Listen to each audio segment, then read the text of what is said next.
Aujourd'hui, je vous parle d'une rue vraiment étrange. Elle est coupée à 3 reprises et en plus, elle change de direction.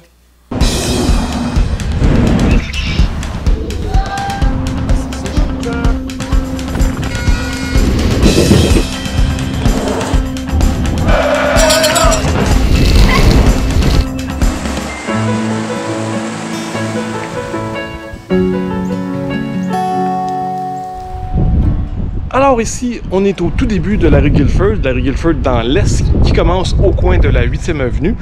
On est dans Rosemont, plus précisément dans un petit quartier qui s'appelle Angus, l'ancien quartier où il y avait les Shops Angus. Donc les Shops Angus commençaient sur la rue Rachel aujourd'hui, et je crois qu'ils se finissaient ici, sur la rue Guilford. En fait, je suis pas sûr si ça se terminait pas sur la rue Saint-Joseph, qui est ici un petit peu plus au nord. C'est difficile à dire.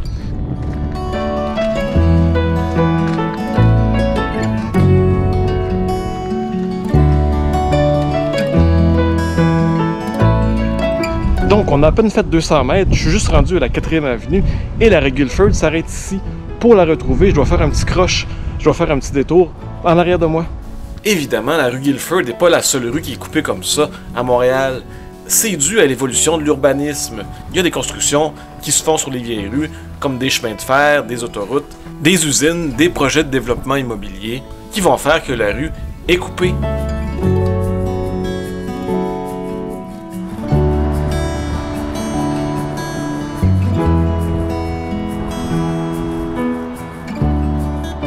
Donc, encore une fois, la rue Guilford s'arrête pour un petit bout. En fait, là, un long bout. Je vais emprunter le boulevard Saint-Joseph, qui est juste derrière moi, pour environ 150-200 mètres, pour rejoindre à nouveau la rue Guilford, plus dans l'ouest.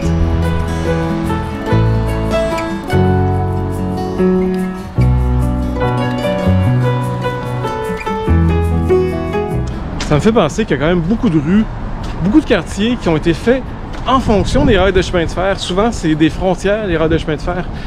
C'est peut-être aussi pour ça que la rue Guilford est coupée en plusieurs morceaux.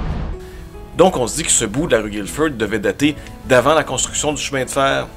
C'est pour ça qu'il faut prendre la rue Saint-Joseph pour pouvoir le traverser.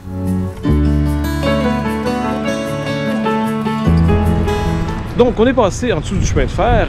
On est donc dans le segment ouest de la rue Guilford qui commence à la rue Franchère au coin du parc Saint-Pierre-Clavé.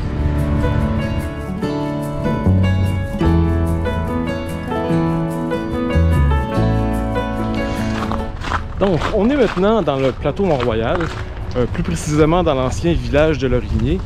Et c'est le plus long stretch de la rue Guilford sans avoir d'affaires bizarres dedans. Donc, suivez-moi. Parlons toponymie. La rue Guilford s'appelle comme ça en l'honneur de Joseph Guibard. C'est pas le même nom, vous allez me dire? Ben oui, j'y arrive, attendez un petit peu. Joseph Guibard était un imprimeur assez réputé. Il faisait aussi partie de l'Institut canadien de Montréal, un groupe qui voulait séparer l'Église du gouvernement.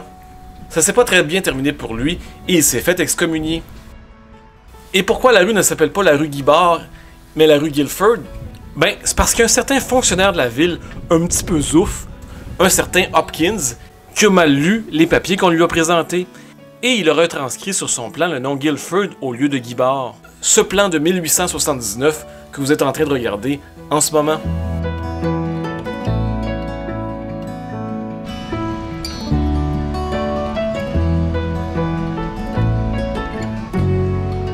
On arrive ici à un très beau bâtiment qui à l'époque hébergeait les frères qui enseignaient à l'école Saint-Pierre-Clavé. Aujourd'hui, évidemment, c'est plus des frères qui enseignent, et ce bâtiment est rendu une coop d'habitation.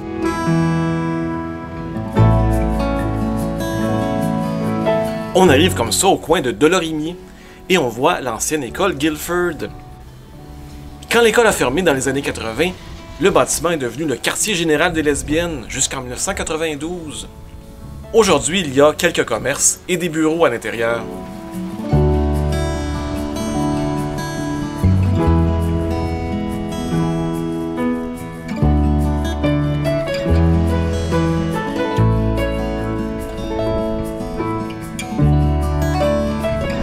Comme on l'a vu à date, la rue Guilford est très résidentielle, sauf au coin des grandes artères, comme ici au coin de Papineau. Et c'est pas n'importe quel commerce qu'il y a au coin des rues. Ce sont des commerces de proximité. Des endroits très agréables à fréquenter, très typiques du plateau.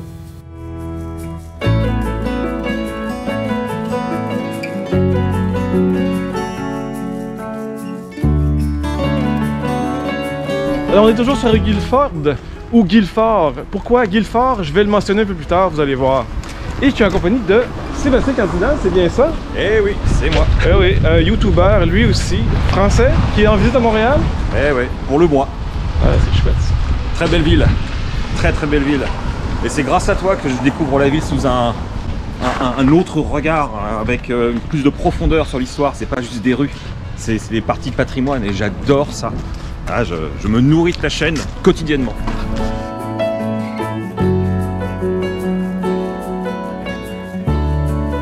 Cet édifice, plutôt laid, recouvert de tôle, a été le tout premier siège social de la jeune chambre de commerce de Montréal. C'est le genre de détail que je trouve intéressant.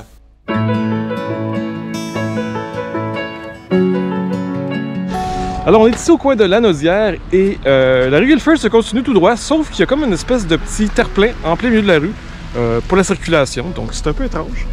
En fait, ces petits terre-pleins servent à dévier le trafic. La grosse artère est-ouest, c'est Saint-Joseph, juste à côté. Ici, et comme sur la rue Chambord, on veut que les autos fassent des détours, pour ainsi avoir une ambiance plus calme dans le quartier. Je suis sûr que c'est une idée de Luc Ferrandez, et moi je suis pas mal pour ça. Une chose qu'il y a aussi beaucoup sur la rue Guilford, c'est des dépanneurs. Que ce soit au coin d'une rue, ou dans le rez-de-chaussée d'un duplex.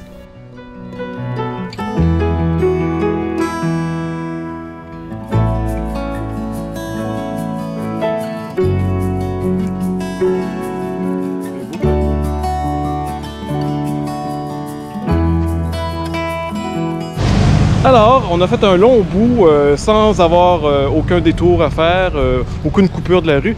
Et ici, sur la rue Montana, on a une coupure. La rue s'arrête ici et il faut monter un peu plus vers le nord pour rejoindre à nouveau Guilford. Donc, on se rejoint là.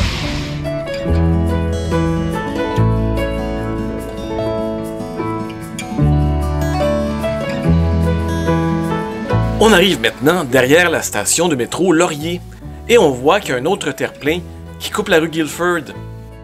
Et là ne s'arrête pas l'étrangeté. Juste le croche ici, c'est la rue Berry, mais après ça, c'est la rue Guilford qui reprend juste devant moi. Donc la rue Guilford se continue et elle prend un axe diagonal sud-ouest. C'est là qu'il y a ce qu'on appelle le chemin Guilford. C'est un très bel endroit qui a été aménagé comme aire de repos.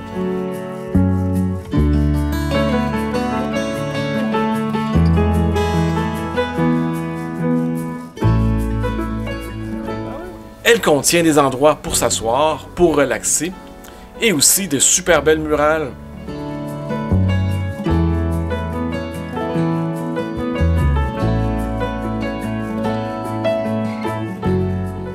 En plus, on peut aussi voir certains panneaux explicatifs de la rue Guilford. Ça nous explique le tracé sinueux de la rue. En fait, cette rue qui s'est déjà appelée la rue des Carrières longeait plusieurs carrières du coteau Saint-Louis. Elle permettait aux gens d'amener les pierres des chantiers, comme au parc Laurier, jusqu'au petit village Saint-Jean-Baptiste, dont le cœur était au coin de Rachel-Saint-Laurent.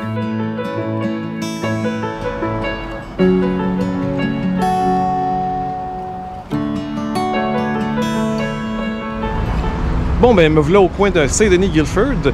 J'ai dit bye-bye à mon ami Sébastien. Après avoir passé sur le chemin Guilford, maintenant il faut traverser Saint-Denis et on continue la rue qui descend maintenant vers le sud, étrangement.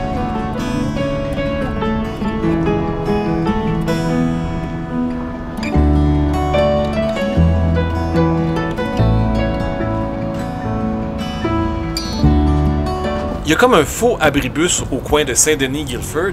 Il sert surtout à mettre en valeur un artiste montréalais. Comme ici, on voit un petit hommage à la pièce Les Belles-Sœurs de Michel Tremblay.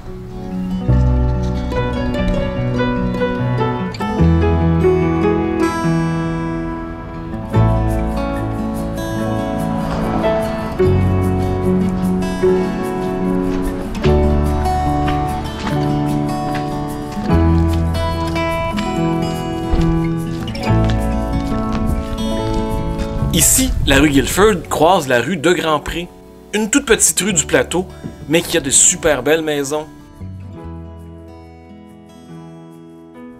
Dont cette superbe maison victorienne qui a été construite en 1885.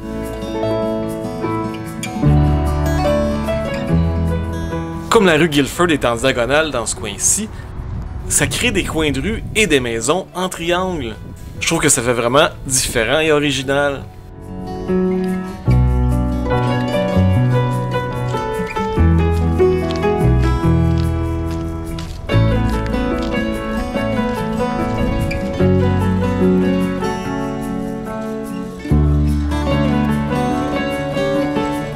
Alors voilà, c'est ici que la rue Guilford se termine, au coin de la rue Henri-Julien, dans le parc Pierre-Boucher.